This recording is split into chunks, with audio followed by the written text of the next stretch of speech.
इस लेसन में भी मैं आपको पैंडास को यूज करते हुए मिसिंग वैल्यूज पे कैसे काम करते हैं इसके कुछ और फीचर्स बताऊंगी। लेकिन देखें, सबसे पहले आपने क्या करना है, इंपोर्ट पैंडास एसपीडी जरूर लिखना है। ये मैंने एक आपके लिए फाइल तैयार की है और ये CSV फाइल है, कॉमा सेपरेटेड वैल्यूज है। इसमें आप देखें कि यहाँ पे मिसिंग वैल्यूज हैं, जनवरी 5th को मिसिंग वैल्यूज हैं, ये दो ब्लैंक हैं, जनवरी 11th और 12th आपके पास टोटली ब्लैंक हैं, आपके पास मिसिंग वैल्यूज हैं। यहाँ आपके पास एक वैल्यू है, कहीं आपके पास 2 वैल्यूज हैं। तो हम इस पे काम करेंगे कि जो मिसिंग वैल्यूज होती हैं उसको हम कैसे यूज करते हैं। तो देखिए, सबसे पहले मैंने यहाँ पे यही लिखा है कैसे लाना है। ये जो पूरी आपके पास फाइल है या डाटा फ्रेम है, इसको आपने कैसे इंपोर्ट करना है, कैसे लाना है जुपिटर नोटबुक में। df इज इक्वल टू, यहाँ पे डाटा फ्रेम है इसलिए मैं df लिखती हूँ, आप कुछ भी नाम यहाँ पे लिख सकते हैं, इज इक्वल टू pd.read_csv, क्योंकि ये CSV फाइल है, याद रहे एक्सटेंशन बहुत ज़्यादा इंपॉर्टेंट होती है। और यहाँ आपने इसका पैथ लिखना है, इसका नाम मिसिंग डाटा है, यहाँ भी देख लें आप मिसिंग डाटा लिखा है df। अब जब मैं इसको रन करवाऊंगी तो एग्जैक्ट आपके पास यही डाटा फ्रेम जो कि हमने एक्सेल में बनाया था वो यहाँ आ गया। लेकिन फर्क ये है कि जहाँ पे भी मिसिंग वैल्यूज थी वहाँ NaN लिखा हुआ है। इट मीन्स कि यहाँ कोई वैल्यू नहीं थी, ये मिसिंग वैल्यू है। अब क्या है, यहाँ पे देखिए मैंने लिखा है df.shape।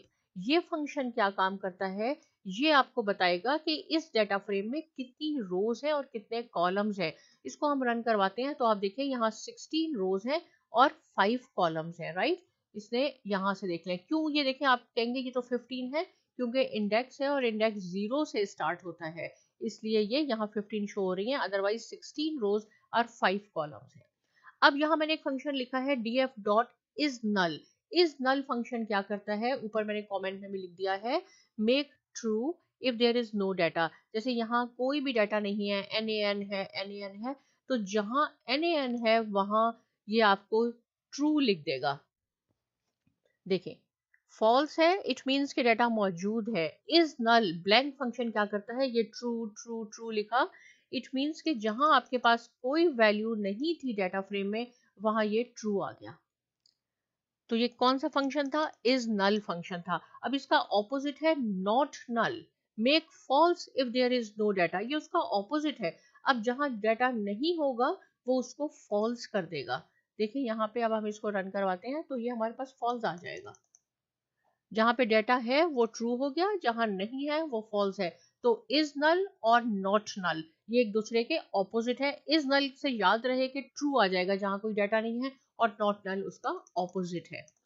आगे चलते हैं, अगर देखें ये मिसिंग वैल्यूज हैं आपके पास, अब हमें नहीं मालूम कि इस मिसिंग वैल्यूज को हमने कैसे फिल करना है। लास्ट लेसन में मैंने आपके कुछ और फंक्शन बताए थे हम कैसे फिल कर सकते हैं, लेकिन अगर आप चाहते हैं कि इस कॉलम का मीन ले लें, और मीन आपको मालूम है इन सब को ऐड करके टोटल जितनी भी ऑब्जर्वेशन है हमारे पास 16 है, तो उससे हम डिवाइड कर देंगे तो मीन आ जाएगा। अगर आप चाहते हैं कि ये जो आपके पास ब्लैंक स्पेस है ये मीन से फिल हो जाए तो उसके लिए हम लिखेंगे df.fill_na, और फिर हमने पैरेंथेसिस में लिखा है df.mean। अब मैं जब इसको रन करवाऊंगी तो जहां पे भी आपके पास ब्लैंक स्पेसेस थी वो सब इसके मीन से फिल हो गई, राइट। मीन क्या है कि आप इन सब को टोटल को जमा कर लें, ऐड कर लें, और जितने भी हमारे पास कितनी ऑब्जर्वेशन है, हमारे पास 16 रोज हैं, राइट, उससे आप उसको डिवाइड कर दें तो हमारे पास मीन आ जाएगा। सेम थिंग अगर आप चाहते हैं कि इसको मीडियन से कर दें, और मीडियन क्या होता है, सेंट्रल वैल्यू होती है, जो भी डाटा है उसको आपने अरेंज करना है और सेंट्रल वैल्यू मीडियन होती है। अगर आप चाहते हैं, ये स्टेटिस्टिक्स की टर्म्स है कि अगर आप इसको मीडियन से फिल कर दें तो आपने लिखा होगा फिल एन ए, और पैरेंथेसिस में लिखे df.median। हमने फिल एन ए के कुछ फीचर्स लास्ट लेसन में भी सीखे थे, ये उससे थोड़े से ज्यादा फीचर्स हैं। तो देखिए ये अब आपकी वैल्यूज मीडियन से फिल हो गई। आगे चलते हैं, देखें यहाँ क्या है, counts 1 if true.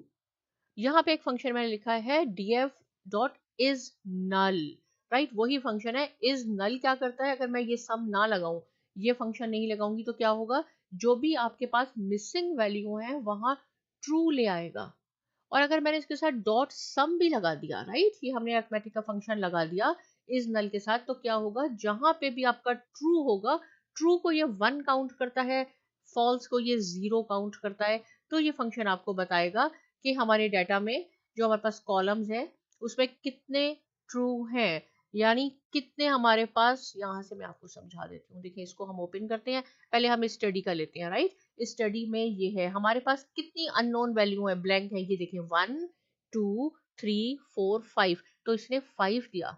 Is null क्या कहेगा, इसको ट्रू कर देगा और ट्रू को 1 काउंट करता है, तो इसने बता दिया। और प्ले में कितने हैं हमारे पास ट्रू, ट्रू हमारे पास है 10। इट मीन्स कि हमारे पास 10 ऐसे हैं जिसमें कोई डाटा नहीं है। देखिए 1 2 3 4 5 6 7 8 9 10। अगर आपके पास इस तरह 100 कॉलम्स हैं और मिलियन रोज हैं, तो आप ये फंक्शन अप्लाई करके देख सकते हैं कि किस कॉलम में कितने अननोन है, यानी ब्लैंक है, कोई वैल्यू नहीं है, मिसिंग डाटा है, वो आपको ये फंक्शन बताएगा इज नल डॉट सम। देखिए यहाँ पे मैंने एक सीरीज बनाई है यही आपको समझाने के लिए कि ये ट्रू को 1 काउंट करता है और फॉल्स को 0 काउंट करता है। तो ये देखिए ट्रू ट्रू ट्रू ट्रू, इसमें 4 ट्रू हैं, डॉट सम मैंने लगा दिया है। ये बुलियन ऑपरेटर्स हैं, इसको जब हम रन करवाएंगे तो आपके पास ये 4 आंसर आया, क्योंकि ये ट्रू को 1 काउंट करता है। सेम आपके पास सेम चीज मैंने ये समझाने के लिए आपको यहाँ लिखी है कि ये इस तरह काउंट होता है, राइट। ओके आगे चलते हैं। अगर हम देखना चाहते हैं कि किसी भी एक पर्टिकुलर कॉलम को ले लें, मैं कह रही हूँ ईट, ये वाला जो हमारे पास कॉलम है, डॉट इज नल, राइट। कितने हमारे पास इसमें नल हैं ईट कॉलम में, तो हम इसको करवा के देखते हैं। तो आपके पास देखेंगे आ जाएंगे 1 2 3 4 5 6 7 8, 8 ऐसी रोज हैं जिसमें NaN यानी कोई वैल्यू नहीं है ईट कॉलम में। चेक भी कर लेते हैं, ये ईट कॉलम है 1 2 3 4 5 6 7 8, राइट। तो हमारे पास इससे ये पता चलता है आपको इज नल से। किसी कॉलम पे भी अप्लाई करके देख लेते हैं हम, आप चाहते हैं तो हम इसको प्ले पे अप्लाई कर लेते हैं। प्ले पे अप्लाई करते हैं, इसको हमने प्ले किया और रन किया, तो देखें जहां पे भी आपके कितनी है प्ले में 1 2 3 4 5 6 7 8 9 10, 10 ऐसी रोज हैं जिसमें कोई नहीं है। अब ये प्ले को फॉलो करेगा, ये नहीं है कि ये सबका रिजल्ट आपको दे रहा है। हमने एक लिखा है कॉलम, तो ये एक का बताएगा कि हमारे पास देखिए प्ले में भी आप काउंट करके देख लें तो 10 आप हमारे पास मिसिंग वैल्यूज हैं। तो इस फंक्शन से df डॉट प्ले जो भी आप देखना चाहें, जिस कॉलम में भी देखना चाहें, आपके पास मिलियन रोज है, आप उस कॉलम का नाम रखें, डॉट इज ना लिखे, तो वो बता देगा कि कितने आपके पास ऐसी रोज है, वो सब रिजल्ट ले आएगा जिसमें आपके पास NaN यानी कोई वैल्यू नहीं है। और df डॉट शेप से आपको पता यही चलेगा कि कितनी रोज हैं, कितने कॉलम हैं, ये हम पहले डिस्कस कर चुके हैं। या मैंने ये समझाने के लिए दोबारा लिखा है आपको कि देखिए drop if any value is missing, any value, right. Shape से आपको पता चलता है कितनी रोज हैं और कितने कॉलम्स हैं। हम कह रहे हैं कि df ड्रॉप Na, और ब्रैकेट में लिखा है how is equal to any dot shape, right, drop if any value is missing. और इसको जब मैंने रन करवाया, देखें इसको हम जब रन करवाएंगे तो हमारे पास सिर्फ 4 एनी वैल्यू मिसिंग का मीनिंग है कितनी हमारे पास है, ये 16 है, राइट, क्योंकि यहाँ से ये डे से शुरू हो रहा है। 16 रोज में हमारे पास सिर्फ 4 ऐसी रोज हैं जो कंप्लीट है। देखिए ये रो कंप्लीट है, ये रो कंप्लीट है, ये और एक ये रो कंप्लीट है। बाकी सारी रोज और कॉलम्स ऐसे हैं, सारी रोज ऐसी हैं जिसमें एक या दो पॉइंट्स मिसिंग है। तो हमने यहाँ drop Na how is equal to any का मीनिंग है कि सारी रोज, अगर आपके पास मिलियन रोज हैं, उसमें एक भी डाटा मिसिंग है किसी रो में भी, तो वो उसको नहीं लाएगा, तो सिर्फ 4 रोज है, राइट। और ये कॉलम आपको बताता है, तो ये शेप फंक्शन आपको ये बता देगा। अब यहाँ मैंने लिखा है ड्रॉप Na, और ड्रॉप Na अगर आप करेंगे तो आपके पास क्या हो जाएगा, सेम ये आपके पास फंक्शन ले आएगा, 4 रोज कंप्लीट शो करेगा। अगर आपने डॉट शेप लगा दिया तो आपको सिर्फ बताएगा कि 4 रोज हैं आपके पास जिसमें कंप्लीट डाटा है। df डॉट ड्रॉप Na से क्या होगा, इससे आपके पास जितनी भी रोज हैं जिसमें एक डाटा वैल्यू भी मिसिंग है वो नहीं लाएगा, कंप्लीट रोज का रिजल्ट ले आएगा। ये इन दोनों में डिफरेंस है।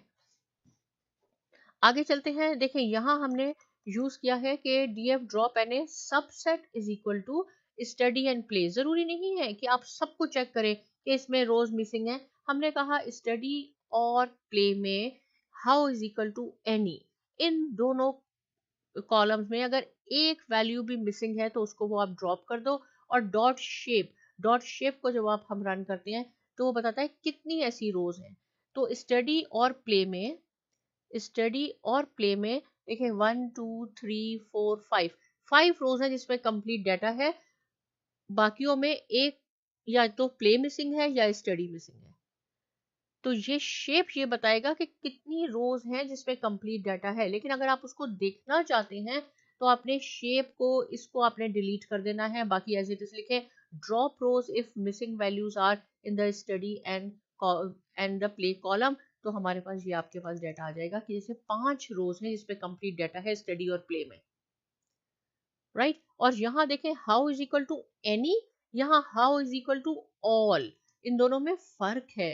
तो इसमें क्या फर्क है, how is equal to all dot shape, तो ये आपके पास 12 यानी 12 रोज लेके आएगा, 5 कॉलम्स तो सेम है, 12 रोज लेके आएगा। और यहाँ क्या है, drop N A subset is equal to study play how is equal to all. तो ये देखें, इसको हमने जब इसको रन किया तो आपके पास पूरा डाटा फ्रेम में आके आपको शो करेगा।